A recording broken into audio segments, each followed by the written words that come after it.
मालथौन में media seminar एवं सम्मान समारोह का आयोजन किया गया।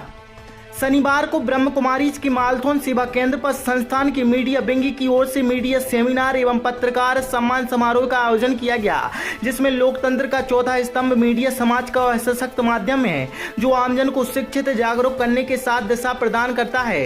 समाधान परक मूल्यनिष्ठ पत्रकारिता विषय पर प्रकाश डाला गया, जिसमें डॉक्टर आशीष द्विवेदी जी, इनके मीडिया के निदेशक डॉक्टर के कृष्णा राव, प्रोफेसर केंद्रीय विश्वविद्यालय सागर, डॉक्टर संजीव सराफ, प्रोफेसर केंद्रीय विश्वविद्यालय सागर और अंबिका यादव एवं माउंट आबू से पधारे बी के पुष्पेंद्र भाई जी, संपादक शिव आमंत्रण पत्रिका भी पहुंचे।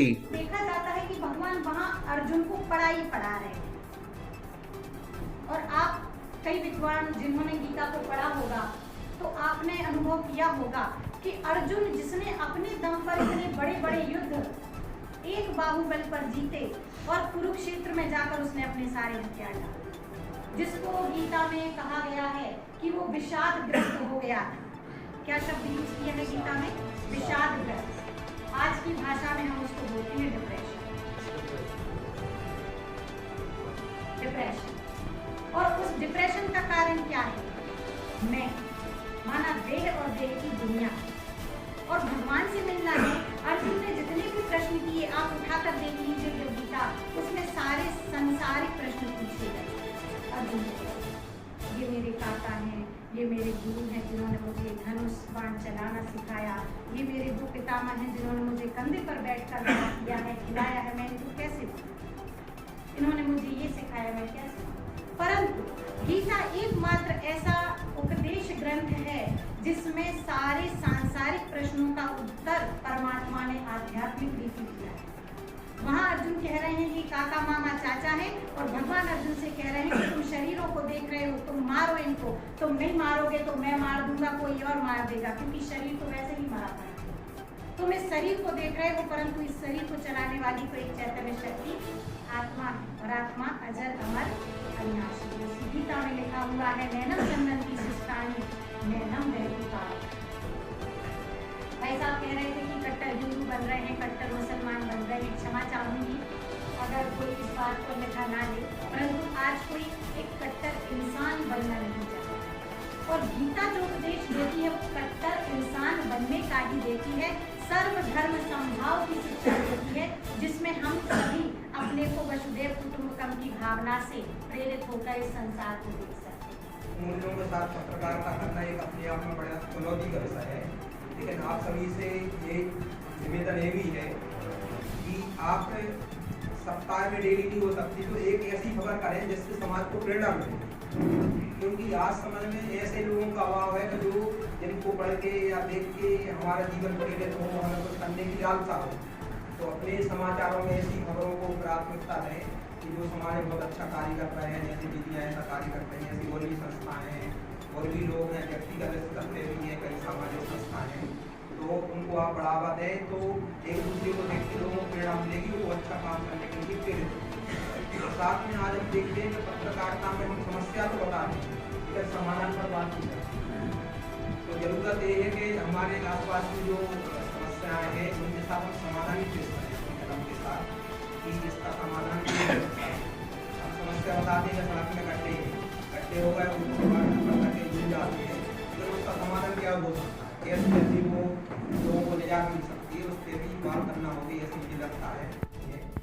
सबसे लेकर के आज बराबर सेवा चल रही है। आज विश्व के 142 देशों में संस्था के 9000 से अधिक सेवा केंद्र, उनमें जो दीदियाँ आप देख रहे हैं ऐसी 50,000 ब्रह्म कुमारी बहनें तन मन धन से समर्पित रूप से सेवा ले रही हैं।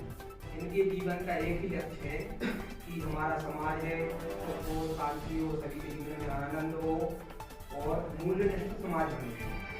तो इनको देखकर ये बड़ी प्रेरणा मिलती है हमें तो कि देखिए एक ऐसा भी जीवन हो सकता है कि युवा पीढ़ी की और बढ़ रही है तेजी से, तो ये अपने आप में बड़ी क्या समस्या की बात है कि लोग ऐसा समझते हैं कि उम्र में और एक अध्यात्म का रास्ता चलना अपने आप में बड़ा त्याग और ऐसी 50,000 बहनें पूरे विश्व के अंदर समर्पित रूप से सेवा दे रही है। तो इसके साथ ही करीब 20 लाख लोग संस्था से पूरी तरह से जुड़े हुए हैं, पूरी संस्था के बनते हैं विद्यार्थी हैं यहाँ पे, ऐसी सेवाओं के लिए मीडिया की सेवा विंग बनी हुई है जिनके माध्यम से संस्था सेवा करती है।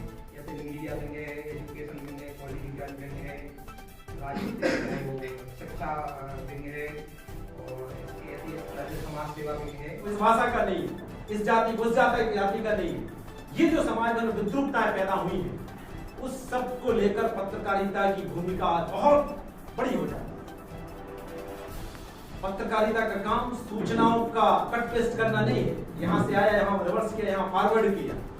हमारा काम एक विवेकशील समाज का निर्माण करना है, एक चैतन्यशील समाज का निर्माण करना है, एक ज्ञान सम्मत, धर्म सम्मत, संस्कार सम्मत, सूचना सम्मत, विधि सम्मत, लोकतंत्र सम्मत राष्ट्र की परिकल्पना जब हम करेंगे तब पत्रकारिता सच्चे अर्थों में आपका काम है।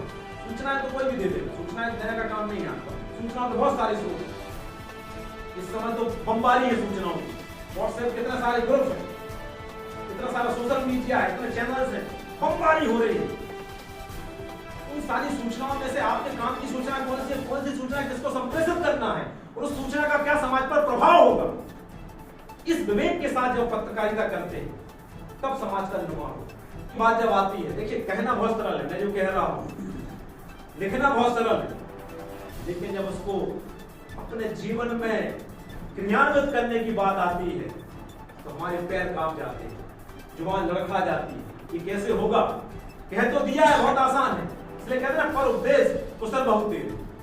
उपदेश देने आज चैनल खोले, अकेला आदमी साइकिल पर चलने वाला जिससे पूरी ब्रिटिश हुकूमत कांपती थी, उस दौर में उन्होंने पत्रकारिता की प्रताप जैसा अखबार निकाला और पूरा अंग्रेज ब्रिटिश ऐसा घबराती थी। जब उनकी मौत हुई, महात्मा गांधी ने कहा था कि मुझे ईर्ष्या होती है, काश मुझे भी गणेश शंकर विद्यार्थी जैसी मृत्यु हुई।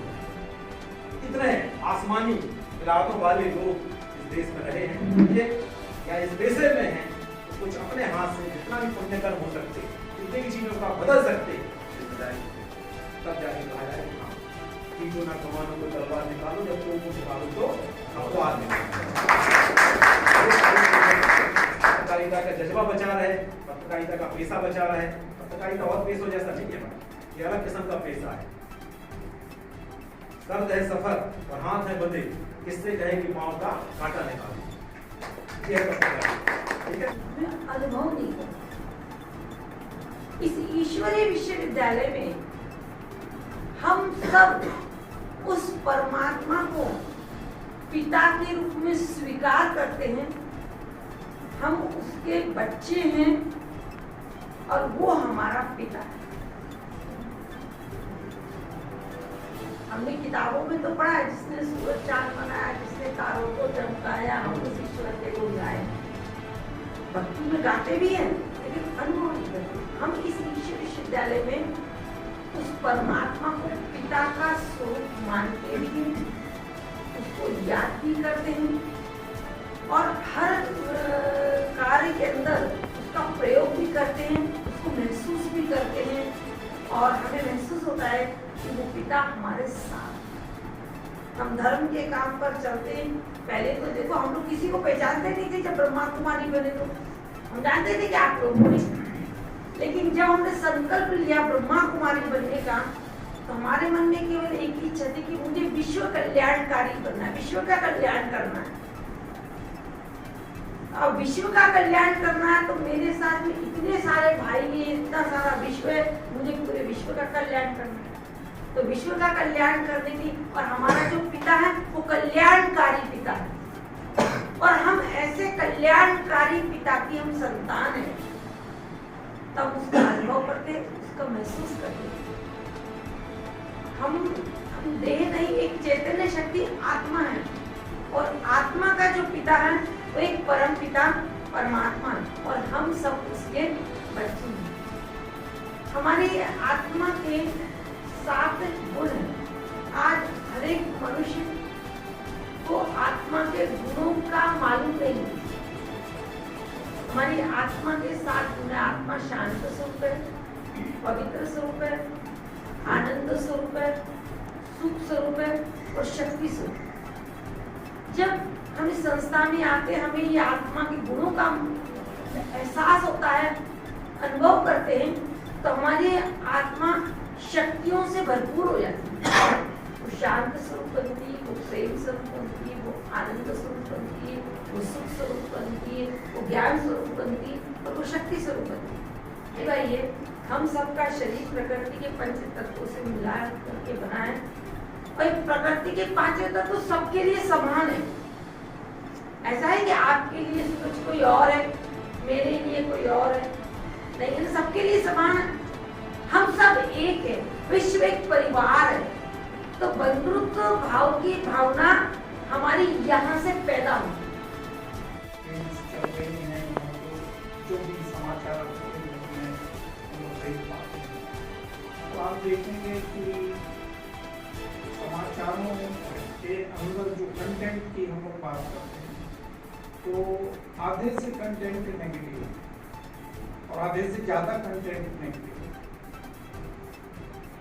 उसमें मतलब भय की खबरें होंगी, उसमें हत्या बलात्कार जैसी नेगेटिव वाली भी खबरें होंगी और उसके बाद कुछ मनोरंजन की रील्स होंगी और हम लोग अपने जीवन का बहुत महत्वपूर्ण समय कुमारी की बात आती है तो ब्रह्मा कुमारी इसका परिचय हमें हमारे सर डॉक्टर आशीष जी ने कराया। ज़्यादा दिन पुराना नहीं है, वो करीब 7-8 साल पुराना है और उसके बाद में कई पत्रकारिता के सेमिनार में और माउंट आबू में मैं 2 आने का अखबार हूँ,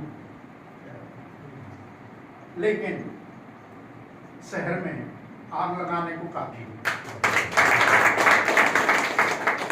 मगर मुझे ये जचा नहीं। आग लगाने का काम तो जचा नहीं, तो मैं भी कवि हूँ तो मैंने इसमें थोड़ा सुधार कर दिया। इसको अब आप लिखना हो तो ऐसा लिख सकते हैं कि मैं अब आज के संदर्भ में करता हूँ 2 रुपए का अखबार हूँ, मैं 2 रुपए का अखबार हूँ, लेकिन संसार भर में उजाला करने को काफी हूँ।